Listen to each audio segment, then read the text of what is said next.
Hello everyone, అందరికీ నమస్కారం. Welcome to my channel. ఈరోజు ఈ వీడియోలో కుక్కర్లోనే నేను మటన్ బిర్యానీ పర్ఫెక్ట్గా ఎలా చేసుకుంటానో అన్నదైతే ఈ వీడియోలో చూపించబోతున్నాను. నా వీడియోస్ కనుక మీరు ఫస్ట్ టైం చూస్తున్నట్లయితే నా వీడియోస్ని అయితే లైక్ చేయండి, నా ఛానల్ని అయితే సబ్స్క్రైబ్ చేసుకోండి. ఇంక ఇప్పుడు లేట్ చేయకుండా వీడియో అయితే చూసేద్దాము. ఇంక ఇదేమో 1 కిలో మటన్ తీసుకొస్తే అందులో నుంచి సగం తీసి పక్కన పెట్టాను, అది ఎందుకో చెప్తాను. ఇప్పుడు స్టవ్ మీద ఒక కుక్కర్ పెట్టుకొని ఒక 4 టేబుల్ స్పూన్ల దాకా ఆయిల్ వేసుకొని ఉంటాను. ఆయిల్ వేడైన తర్వాత హోల్ గరం ఇవి బిర్యానీ మసాలా వస్తుంది కదా, అదైతే వేసేసుకున్నానండి. అలాగే 2 పెద్ద ఉల్లిపాయలు ఇలా చీలికల్లా కట్ చేసుకొని వేసుకున్నాను. ఇవన్నీ కలిసేలా కలుపుకుంటూ ఫ్రై చేసుకుంటున్నాను. ఆనియన్స్ లైట్గా వేగిన తర్వాత ఒక టమాటా కూడా కట్ చేసుకుని వేసుకున్నానండి. ఈ టమాటా మెత్తగా మగ్గేంత వరకు ఇలా కలుపుకుంటూ ఫ్రై చేసుకుంటున్నాను. టమాటా కూడా మెత్తగా మగ్గిపోయిన తర్వాత ఇప్పుడు ఇందులోకి మసాలాలు ఒక్కొక్కటిగా వేసుకుంటున్నాను. అల్లం వెల్లుల్లి పేస్ట్ వేసుకుంటున్నాను. 2 స్పూన్ల అల్లం వెల్లుల్లి పేస్ట్ వేసుకొని అది పచ్చివాసన పోయేంత వరకు 1 నిమిషం పాటు ఫ్రై చేసుకుంటున్నాను.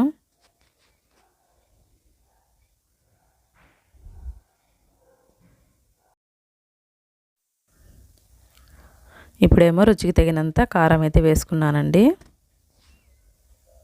1.5 స్పూన్ దాకా వేసుకున్నాను కారం అయితే. అలాగే రుచికి తగ్గట్టుగా ఉప్పు అయితే వేసుకున్నాను. 1 స్పూన్ పసుపు వేసుకున్నాను. అలాగే 1 స్పూన్ ఏమో ధనియాల పొడి వేసుకున్నాను. జీలకర్ర పొడి ఏమో 1 స్పూన్ వేసానండి. కొద్దిగా హోమ్మేడ్ గరం మసాలా అయితే వేసాను, అంటే పావు టీ స్పూన్ ఉంటుంది అంతే అది. ఇప్పుడు ఈ మసాలాలన్నీ కలిసేలాగైతే కలిపేసుకుంటున్నాను.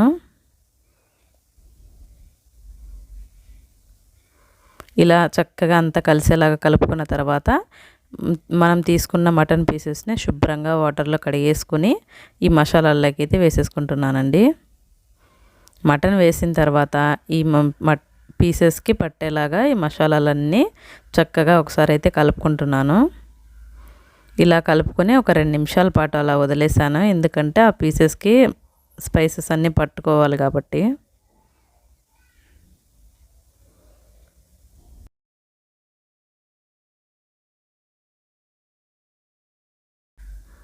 ఇంక ఇప్పుడేమో సన్నగా తరిగిన కొత్తిమీరను అలాగే కొద్దిగా పుదీనా కూడా తరిగి వేసుకున్నాను. ఇంక ఇదేమో పెరుగు వేసుకున్నానండి, ఒక 3 స్పూన్ల దాకా. ఇంక చివరిగా అయితే ఇది మటన్ మసాలా పౌడర్ వస్తుంది కదా, అది కూడా 1 స్పూన్ వేసుకున్నాను. ఇప్పుడు ఇదంతా కలిసేలాగైతే కలిపేసుకుంటున్నానండి. 1 కిలో మటన్ తీసుకొస్తే 1/2 కిలో మాత్రం కర్రీ చేశాను, 1/2 కిలో మాత్రం బిర్యానీ చేశానండి. మటన్ పీసెస్ మా పిల్లలు అస్సలు తినరు. మటన్ బిర్యానీ అయితే రైస్ తింటారు కానీ పీసెస్ తినరు అనమాట. అందుకనే సగం వేసుకొని సగం అయితే కర్రీ చేసుకున్నాను. ఇప్పుడు ఇది ఉడికించుకోవడానికి సరిపడా నీళ్ళు అయితే పోసుకున్నాను. 1 గ్లాస్ నీళ్ళు పోసుకుంటే సరిపోతుంది. విజిల్ పెట్టుకొని ఒక 6-7 విజిల్స్ రానిచ్చుకోవాలి కాబట్టి కొంచెం వాటర్ ఉండాలి.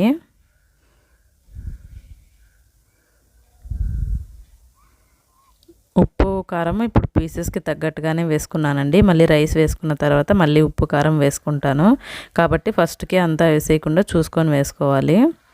నాకు సాల్ట్ కొద్దిగా తక్కువైంది అనిపించి కొద్దిగా సాల్ట్ అయితే వేసుకున్నాను. మళ్ళీ ఇంక చివరిగా కలిపేసుకుని కుక్కర్ మూత అయితే పెట్టేసుకుంటున్నాను.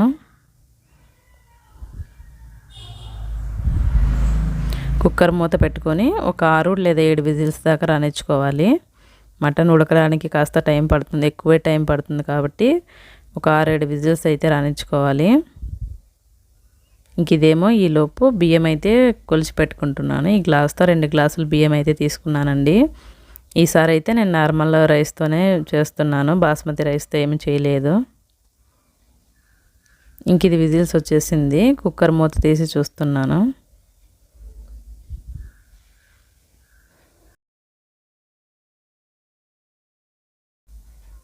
మటన్ పీస్ చూసారా ఎంత మెత్తగా ఉడికిపోయిందో.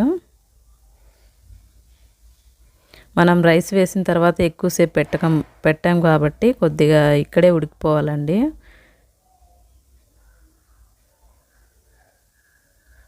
ఇంక ఇప్పుడు స్టవ్ ఆన్ చేసేసుకొని ఇప్పుడు 1 గ్లాస్ నీళ్ళు దాకా ఉంటాయి అందులో. బియ్యం అయితే వేసేసుకుంటున్నాను. బియ్యం నేను కడిగి పెడతాను అంతేనండి, వేసే ముందు మాత్రమే కడుగుతాను, నానబెట్టను. నానబెడితే నాకెందుకో రైస్ మెతుకు తునిగినట్టుగా అనిపిస్తుంది. అందుకే మనం నీళ్ళు ఎన్ని తక్కువ పోసినా నాకు తునిగినట్టుగా అనిపిస్తుంది. అందుకే నేను ఎప్పుడూ నానబెట్టను, కడిగి పెట్టేసి వేసేసుకుంటాను అనమాట. ఇంక ఇప్పుడేమో బియ్యం నానబెట్టిన వాటర్నే ఇంత ఎసర్లేకైతే పోసుకుంటున్నానండి.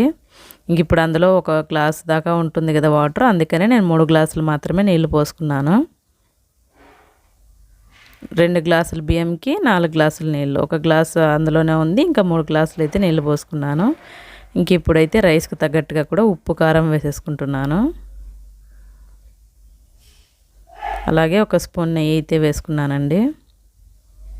నార్మల్గా గిన్నెలో చేసుకుంటే నెయ్యి మనం లాస్ట్లో వేసుకోవచ్చు, కానీ ఇది ఇప్పుడైతే ఇంకా మూత పెట్టేస్తే రైస్ అంతా ఉడికిపోతుంది కాబట్టి మళ్ళీ పైగా వేస్తే బాగోదని నేను ఇప్పుడే వేసుకుంటున్నాను.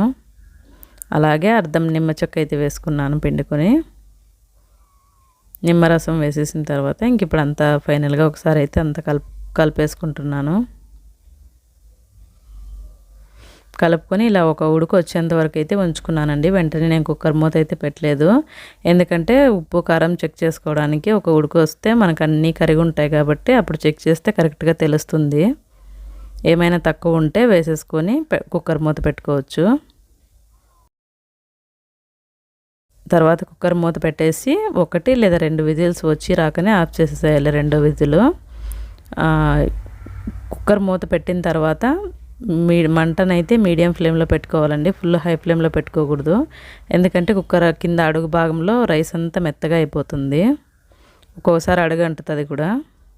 అందుకని మీడియం ఫ్లేమ్లో పెట్టుకొని 1 లేదా 2 విజిల్స్ రానిచ్చుకోవాలంతే. అది రైస్ని బట్టి డిపెండ్ అయి ఉంటుంది, 1 లేదా 2 అన్నది. ఇంక ఇప్పుడైతే కుక్కర్ మూత తీసి చూసాను, చక్కగా సరిపోయింది, రైస్ ఉడికిపోయింది, స్పైసెస్ అన్నీ కరెక్ట్గా సరిపోయాయండి. ఇంకైతే హాట్ బాక్స్లోకి అయితే తీసేసాను నేను. నెక్స్ట్